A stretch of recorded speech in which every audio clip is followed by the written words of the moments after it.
Halo Kumaha Damang, saatnya Anda menyimak berita Bandung bersama saya Rizka Dior. Sejumlah berita menarik akan kami sajikan untuk Anda, berikut 3 berita utama hari ini. Nekat renang di kawasan pantai terlarang, belasan wisatawan terseret arus deras pantai barat Pangandaran. 2 orang dilaporkan masih hilang. Karena selisih paham di jalan, 2 ormas di Bandung terlibat bentrok hingga menyebabkan 1 orang tewas. Libur Lebaran sudah usai, sejumlah kawasan wisata pantai di Subang masih ramai pengunjung.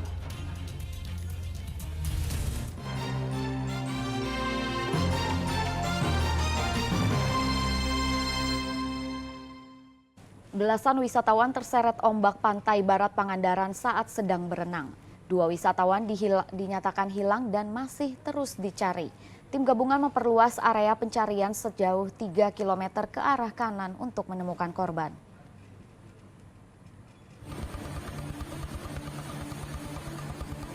Tim SAR gabungan melanjutkan pencarian 2 wisatawan yang hilang terseret arus di pantai barat Pangandaran. Minggu pagi, tim memperluas area pencarian sejauh 3 km ke arah kanan dengan mengerahkan perahu karet dan penyelam. Petugas menyusuri kawasan pantai untuk melihat kemungkinan korban terhempas ke tepi. Radius pencarian akan kami perluas ke arah kanan kurang lebih 3 km. Ada beberapa metode yang akan kami pergunakan pada pencarian hari ini, lewat susur laut, kemudian penyelaman, termasuk juga nanti penyusuran di sepanjang pantai barat Pangandaran.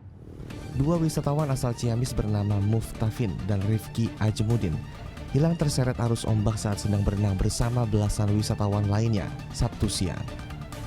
2 rekan korban berhasil diselamatkan nelayan dengan menggunakan perahu. Pengelola Pantai Barat Pangandaran sebenarnya telah memberikan peringatan larangan berenang bagi wisatawan di lokasi. Namun hal itu diabaikan. Bahkan para wisatawan nekat menantang arus. Yang pertama mereka itu habis main poli pantai, mungkin capean, mereka main-main air, tapi yang menggunakan alat itu hanya 1 orang, alat bantu renang itu hanya 1, yang berenang itu 2. Cuman lihat temannya terbawa arus, dia minta bantuan, akhirnya yang 2 ikut membantu. Sebenarnya kemarin lebih dari 4 orang yang terjun ke airnya. 2 korban selamat masih dirawat di RSUD Pandega Pangandaran. Keluarga korban berharap kedua korban segera ditemukan dalam kondisi selamat. Eko Setiabudi melaporkan dari Pangandaran. Polisi ungkap pemicu 2 organisasi masyarakat atau ormas yang terlibat bentrok di Kota Bandung. Penyebab bentrokan sepeda motor, 2 anggota ormas bersenggolan. Kini 2 kelompok ormas yang bertikai sudah damai.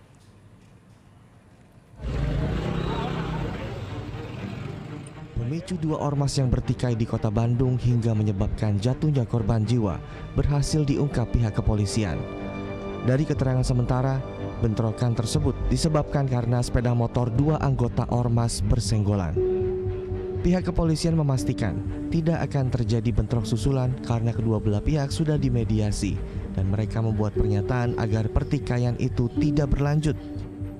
Udah kan kemarin tadi malam juga kita sudah mengumpulkan seluruh ketua ormasnya tersebut dan mereka sudah bersepakat untuk sama-sama menjaga situasi kondusif, sudah membuat pernyataan bahwa proses hukum diserahkan kepada pihak kepolisian dan mereka tidak akan melakukan tindakan-tindakan atau gerakan-gerakan lanjutannya. Sebelumnya pada Kamis malam, kedua ormas terlibat bentrok di kawasan Dayang Sumbi, Kota Bandung. Akibatnya 1 orang tewas karena mengalami luka bacok pada bagian kepala. Korban tewas di rumah sakit saat menjalani perawatan. Usai kejadian, polisi terus berjaga di lokasi kejadian agar tidak terjadi bentrok susulan. Saat ini polisi masih memeriksa saksi-saksi terkait bentrokan. Muhammad Rizal melaporkan dari Kota Bandung. Sebuah truk tronton bermuatan kayu terguling di Tanjakan Gentong, Tasikmalaya. Akibat kecelakaan, jalur Gentong macet total menunggu evakuasi truk.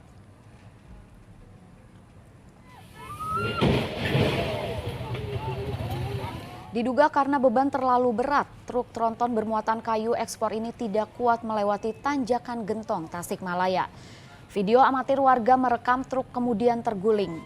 Beruntung kecelakaan tidak menimbulkan korban jiwa. Namun sopir truk menderita luka ringan. Meski demikian, akibat kecelakaan arus lalu lintas macet sehingga kendaraan lain memperlambat laju kendaraan. Polisi dari mengerahkan kren untuk mengevakuasi bangkai truk.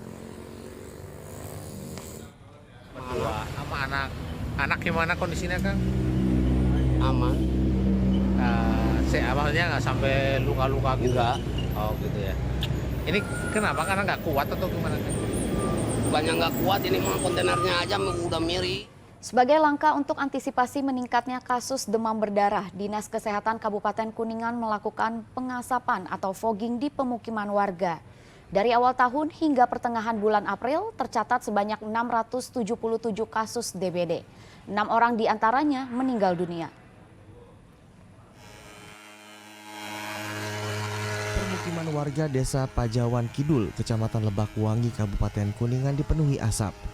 Secara menyeluruh, permukiman ini di-fogging setelah sejumlah warga setempat terjangkit demam berdarah. Fogging menyasar tempat-tempat berpotensi menjadi sarang nyamuk dewasa, dari mulai selokan hingga ke ruang dalam rumah warga.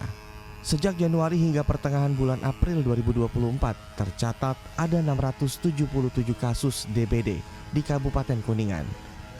Dari jumlah tersebut, 6 orang diantaranya meninggal dunia. Kasus DBD di Kabupaten Kuningan meningkat dari tahun sebelumnya yang hanya 500 kasus. Ternyata berdasarkan data sampai April ini itu ada 677 kasus. Artinya apa? Ini sudah kuning menjelang merah. Memang langkah-langkah sudah kita lakukan di awal. Sudah ada. Nah, meninggal 6 orang. Jadi dari 677 kasus itu 6 orang meninggal. Kami ini sebuah hal yang harus diantisipasi. Nah, bentuk antisipasi adalah fogging serentak di Kabupaten Kuningan. Meningkatnya kasus DBD di Kabupaten Kuningan tak lepas dari banyaknya masyarakat yang mudik saat Lebaran. Masyarakat urban yang datang ke Kuningan, terus beberapa saat ke Jakarta atau merantau keluar kota, kembali ke sini kena DBD. Artinya itu efek mudik juga ya? Iya, betul. Untuk mengantisipasi DBD, masyarakat diimbau untuk selalu menjaga kebersihan lingkungan dengan cara 3M. Menguras, menutup dan mengubur agar nyamuk tidak bersarang. Agun Gunawan melaporkan dari Kabupaten Kuningan.